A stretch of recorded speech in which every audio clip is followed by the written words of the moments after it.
জয় জগন্নাথ। ভিডিওর শুরুতেই জগন্নাথের সুন্দর মূর্তি দেখে বুঝতেই পারছো কোথায় যাচ্ছি। হ্যাঁ, পুরী যাচ্ছি অনেক দিন পর। নমস্কার বন্ধুরা, আজ আবার চলে এলাম একটা নতুন বেড়ানোর গল্প নিয়ে। আর আজ যাচ্ছি পুরী। ট্রেন ছিল খড়গপুর থেকে 10:22, পুরী গরিবরথ এক্সপ্রেস, যেটা ছাড়ে শালিমার থেকে। সেদিন ট্রেনটা ছিল বেশ ভালোই লেট, প্রায় 1.5 ঘন্টা। তাই আমরা স্টেশনে বসেই আমাদের রাতের ডিনারটা সেরে ফেলেছিলাম।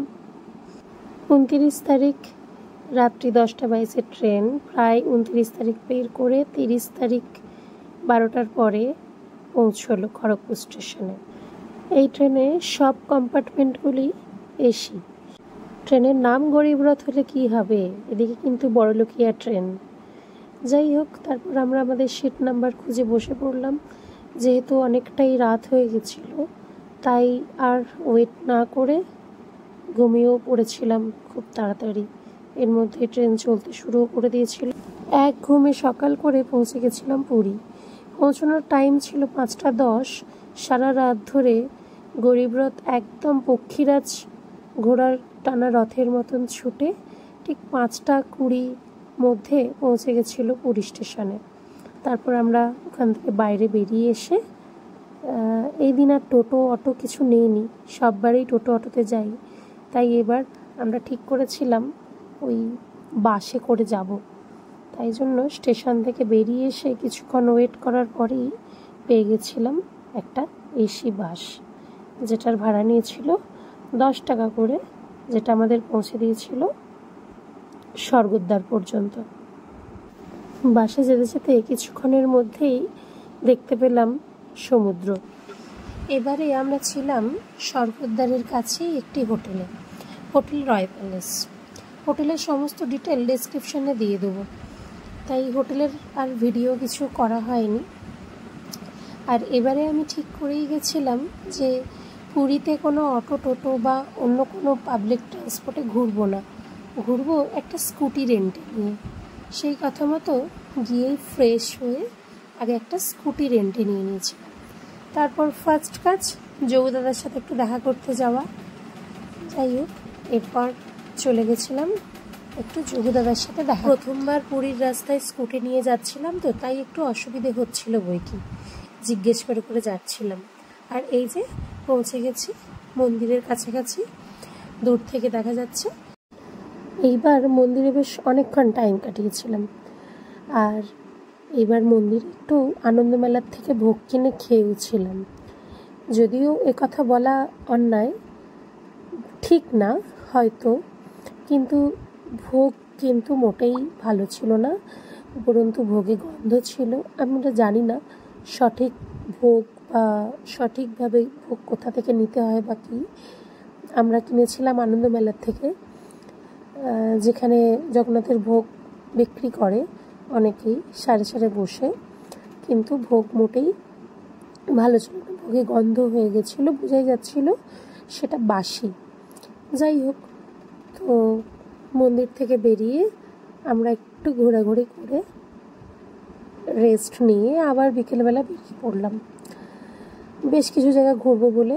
প্রথমে গেছিলাম স্বর্গদ্বার থেকে সোজা যে রাস্তাটা চলে যাচ্ছে সমুদ্রের পাশ দিয়ে, সেই রাস্তা ধরে প্রথমেই গেছিলাম আমরা লাইট হাউস।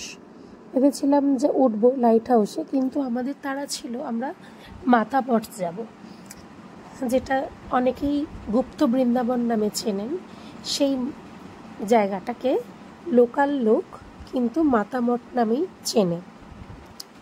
তো সেই জন্য আমরা লাইট হাউসে উঠিনি, লাইট হাউসের সামনে দিয়েই আমরা চলে গেছিলাম মাতামঠ। যাওয়ার আগেই মাতামঠ যাওয়ার রাস্তায় পড়ে বিপত্তারিণী মন্দির। টুক করে ওইখানে ঢুকে ওই মন্দিরটাও একটু দর্শন করে নিয়েছিলাম। মন্দিরের ভেতরের পরিবেশ কিন্তু ভারী সুন্দর। আমরা যখন গেছিলাম তখন আরতি হচ্ছিল, তাই ভীষণ ভালো লাগছিল। উল্টো দিকে সমুদ্র, আর এখানে এই শান্ত নিরিবিলি জায়গায় মায়ের মন্দির। সম্ভবত এখানে থাকার ব্যবস্থাও আছে। সবাইকে জিজ্ঞেস করে করে পৌঁছে গেলাম আমরা মাতামঠ। এই মাতামঠে কিন্তু এন্ট্রি ফি আছে। এন্ট্রি ফি 10 টাকা করে, আর জুতো কিন্তু বাইরে খুলে রেখে ঢুকতে হয়। সেখানেও অবশ্য টাকার ব্যাপার আছে। আর এখানে পুরোটা খালি পায়েই ঘুরতে হবে। এই মঠ বন্ধ হয়ে যায় ঠিক 6টার সময়, আর শীতকালে সেই টাইম হয়ে যায় 5টা। যাই হোক, আমরা প্রায় 5টা, 5:30 বাজতে চাই সেরকম সময় ঢুকেছিলাম। ভেবেছিলাম হাতে আমাদের খুব কম সময়, কিন্তু না, ওনারা প্রায় অনেকক্ষণই খুলে রেখেছিলেন মানুষের ভিড় দেখে। যাই হোক, এই মাতা মঠের বৈশিষ্ট্য হচ্ছে কৃষ্ণের বিভিন্ন রূপ বা অবতার, বিভিন্ন দেবদেবীর মূর্তি, যেগুলো সুন্দরভাবে সাজানো আছে গোটা আশ্রম জুড়ে। এই যে এখানে সরস্বতী আছেন, গঙ্গা মায়ের মূর্তি, তারপর কৃষ্ণের মূর্তি, বিভিন্ন দেবদেবীর মূর্তি কিন্তু এই মঠে সজ্জিত আছে। আলাদা করে এখানে আছে রাধাকৃষ্ণের একটি আলাদা মন্দির, শ্রী চৈতন্যদেব, গৌর নিতাই, আরও বিভিন্ন রকম দেবদেবীর মূর্তি এখানে আছে। বেশ ভালোই লাগবে বিকেলটা। বাচ্চাদের জন্য একটু দোলনা, খেলনা এইসবেরও ব্যবস্থা আছে। বেশ বিকেলটা ভালোই কাটবে। এই মঠের প্রধান আকর্ষণ আকাশ ছোঁয়া এই চৈতন্যদেবের মূর্তি, আর তার নিচে, চৈতন্যদেবের মূর্তির নিচে আছে কৃষ্ণের জীবনের বিভিন্ন গাথা, উপগাথা মূর্তির আকারে খোদাই করা। মঠে যাওয়ার রাস্তাটা ছিল ভীষণ সুন্দর, একদম মাটির রাস্তা। আর এই মঠ থেকে বেরিয়ে আমরা কিন্তু পেয়েছিলাম দুর্গাপুজোর আগমনী বার্তা, কাশফুল। এই রাস্তায় কিন্তু একটু একটু কাশফুলও ফুটতে শুরু করে দিয়েছে। যাই হোক, আমরা এখান থেকে গেছিলাম সোজা লোকনাথ বাবার মন্দিরের উদ্দেশ্যে, যদিও সেখানে অন্ধকার থাকার জন্য কোনো রকম ভিডিও করতে পারিনি। তারপর ওখান থেকে বেরিয়ে আমরা আরেকবার বাইরে থেকে মন্দির দর্শন করে আমরা চলে গেছিলাম রুমে। আর এই যে কদিন আগেই রথ গেছে, সেই রথগুলো এখনও বাইরে আছে। এইবার গিয়ে ওখানে কোনো একজনের মুখে শুনেছিলাম রথের এই কাঠ দিয়েই নাকি ভোগ রান্নার কাজে লাগে। যাই হোক, ভিডিও বড় হয়ে যাবে এই চিন্তায় ভিডিওটাকে আর বাড়ালাম না।